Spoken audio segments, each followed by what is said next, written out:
You know that feeling, right? It's Sunday night, maybe 8 o'clock p.m. You're trying to watch a movie, relax, maybe have a glass of wine. But there's this knot right in the pit of your stomach because you know exactly what's waiting for you at 9 o'clock a.m. on Monday.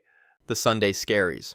But what we're seeing now, especially looking ahead to the landscape of 2026, isn't just the scaries. It's something deeper. It's an existential crisis wrapped in a blazer and khakis. We're talking about the corporate refugee. That term always fascinates me. A refugee. It implies you aren't just leaving a job because you found a better dental plan. You're fleeing, you're escaping a hostile environment. Exactly. And that's the premise of this survival guide we're looking at today. It's for the people who look at their career trajectory in a massive conglomerate and realize the ladder isn't just leaning against the wrong wall, it's leaning against a burning building.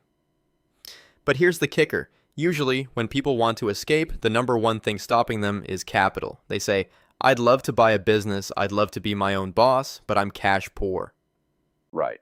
I have a mortgage, I have kids, I can't just start a lemonade stand. But they aren't actually poor. That's the irony. They're sitting on a mountain of capital. It's just locked away in a fortress called a 401k. Okay, now we're getting into the dangerous territory because we've been trained, brainwashed really, since our first paycheck. You do not touch the nest egg. You put money in, you forget it exists until you're 65 and ready to play golf. Touching it early means penalties, taxes, financial ruin. That's the traditional script. And for a long time, it was good advice. But the strategy we're dissecting today turns that on its head. It's about a mechanism called ROBS. Rollovers as business startups. It's not a loophole, it's a specific IRS sanctioned pathway. And it's the secret weapon for the corporate refugee in 2026. So, walk me through this. Because if I tell my accountant I'm cashing out my retirement to buy a business, he's going to have a heart attack. And he should if you just cash out. If you withdraw the money, you get hit with income tax and a 10% penalty.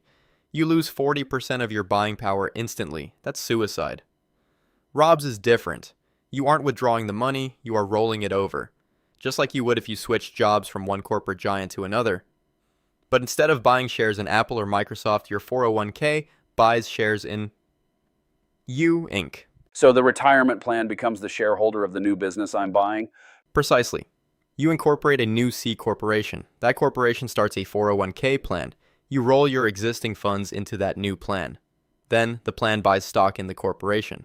The corporation is now flush with cash, tax-free, penalty-free, and you use that cash to buy a business. Specifically, in this context, we're talking about buying an existing cash-flowing business in a place like Canton, Ohio. Why Canton? I mean, nothing against Ohio, but when people dream of entrepreneurship, they usually picture a tech startup in Austin or a coffee shop in Seattle. Why is the survival guide pointing us toward the Rust Belt in 2026? Because you don't want to buy a dream, you want to buy cash flow. This is the mistake so many first-time entrepreneurs make.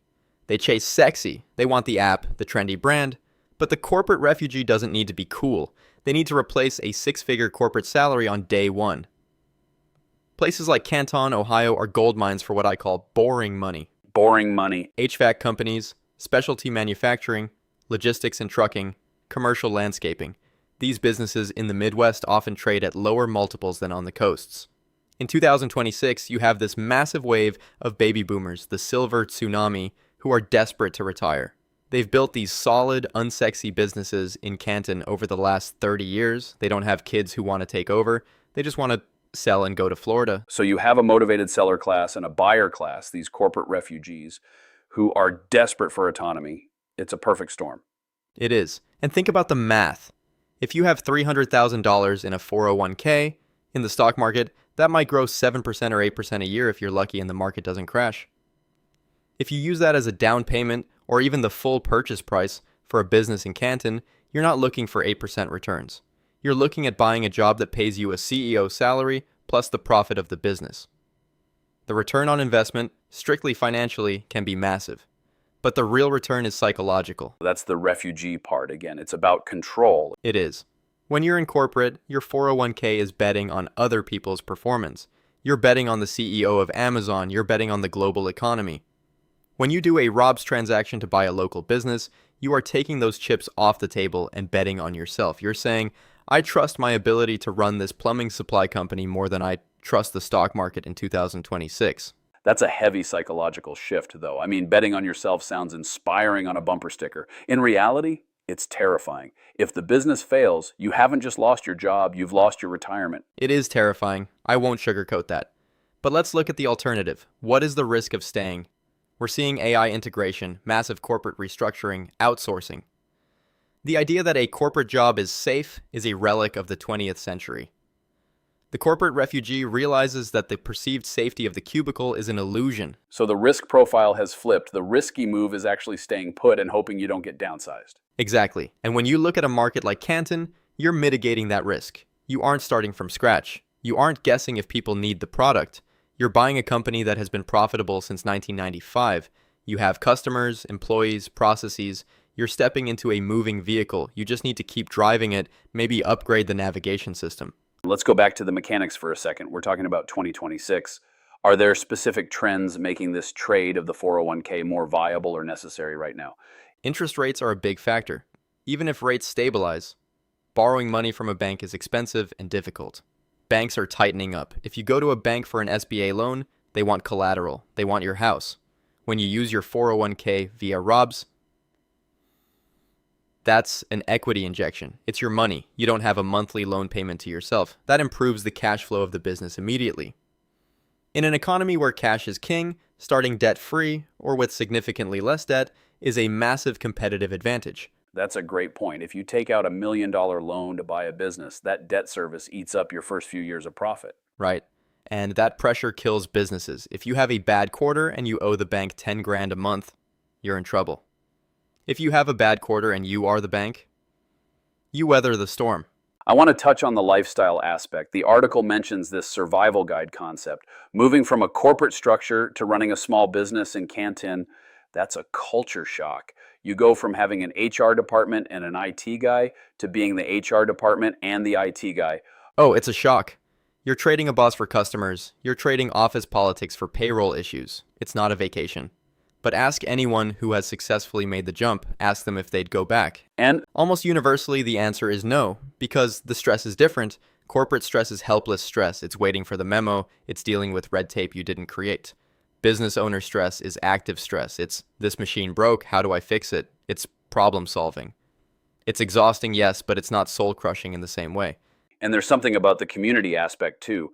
Owning a business in a place like Canton implies you're part of the local fabric. You aren't just a number in a global payroll database. That's the survival part of the guide. Survival isn't just financial, it's social. In a corporate gig, you can feel incredibly isolated even when surrounded by people. In a local business ecosystem, you matter. You sponsor the Little League team. You know the other business owners. There is a tangible connection between your effort and the community's well-being. That feeds the soul in a way a quarterly earnings call never will. It sounds like we're advocating for a return to something older, like before the era of the mega corporation. This was just how business worked. You saved money, you bought a shop, you ran it. We are. It's a modern mechanism, the ROBS transaction, facilitating an old school way of life. It's using the tools of modern finance to escape modern finance. I love that. Using the tools of modern finance to escape modern finance. But let's play devil's advocate one last time. What goes wrong? A listener is hearing this, looking at their 401k balance and thinking, I'm doing it. What's the pitfall? The biggest pitfall is the mismatch. You buy a business you don't understand, or you buy a business that owns you. You have to do the due diligence. Just because a business is in Canton and has a for sale sign doesn't mean it's a winner. You need to look at the books. You need to understand why the owner is selling, and you need to be honest with yourself about your skills. If you've been a marketing VP for 20 years, maybe don't buy a precision machining plant unless you have a partner who knows the technical side. So the survival guide isn't just buy anything, it's buy smart. Exactly. And don't underestimate the transition period. The first year involves cleaning up the previous owner's mess, establishing your culture, and figuring out how to pay yourself. It's messy. But the reward at the end, trading that 401k balance, which is just a number on a screen, for a living, breathing asset that generates cash and freedom, that is the trade of the decade. It forces us to redefine what wealth is. Is wealth a number in a retirement account that you can't touch? Or is wealth the ability to wake up on a Monday morning without that knot in your stomach? That's the ultimate question. In 2026, I think more and more people are realizing that time and autonomy are the only currencies that actually matter. The 401k is just the fuel to buy them back. It's a compelling argument. It's scary. It's bold, but it makes a lot of sense for the right person. It's not for everyone. If you love the safety of the herd, stay in the cubicle.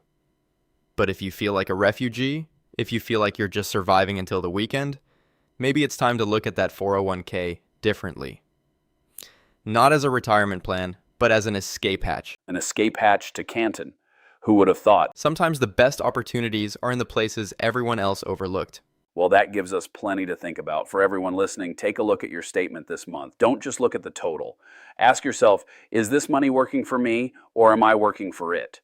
And if you don't like the answer, you know where to look. Thanks for diving deep with us today. Until next time, keep thinking and maybe start planning your escape.